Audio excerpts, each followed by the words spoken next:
দর্শক, আমি ইঞ্জিনিয়ার অনিক আপনাদের সামনে আছি এই মুহূর্তে। আশা করি সবাই ভালো আছেন। আজকে আমি আপনাদেরকে দেখাবো কিভাবে ইট্যাপস 2017 ইনস্টল করতে হয়। তো এটা আপনারা সারা জীবন চালাতে পারবেন, কোনো সমস্যা হবে না।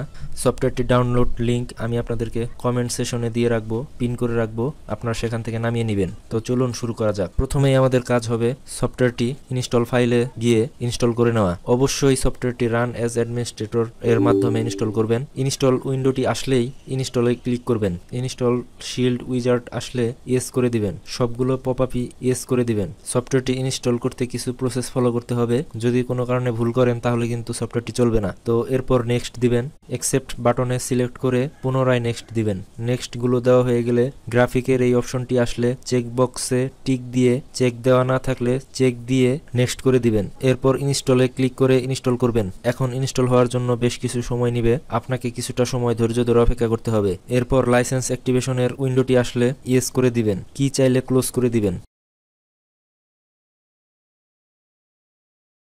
এরপর ইনস্টল কমপ্লিট হলে ফিনিশ করে দিবেন। এখন সাথে সাথেই কোনোভাবেই সফটওয়্যারটি ওপেন করা যাবে না, কিছু প্রসেস রয়েছে, সেগুলো মেনটেন করে নিতে হবে। প্রথমে এই অ্যাপ্লিকেশনটির শর্টকাট আইকন থেকে ফাইল লোকেশনে আসতে হবে। এরপর সিএসআই নেটিভ ইমেজ জেনারেটর এটা খুঁজে বের করে রান অ্যাজ অ্যাডমিনিস্ট্রেটর দিয়ে ওপেন করতে হবে। এরপর কিবোর্ড থেকে F4 বাটনটি প্রেস করতে হবে, পুনরায় F4 প্রেস করে নিতে হবে। এখন এই উইন্ডোটি মিনিমাইজ করে ইনস্টল ফাইল লোকেশনের ফোল্ডারে যে অরিজিনাল অ্যাপ্লিকেশন ফাইলটা যে কোনো একটা ফোল্ডারের নাম দিবেন। অরিজিনাল লিখতে পারেন, আমি অরিজিনাল লিখলাম। তো এই ফোল্ডারে সেই ফাইলটা কপি করে সংরক্ষণ করে রাখবেন। এরপর সফটওয়্যারের যে বিল্ট ইন অ্যাপ্লিকেশনটা ছিল সেই ফাইলটা অরিজিনাল অ্যাপ্লিকেশনের লোকেশনে রিপ্লেস করে নেবেন।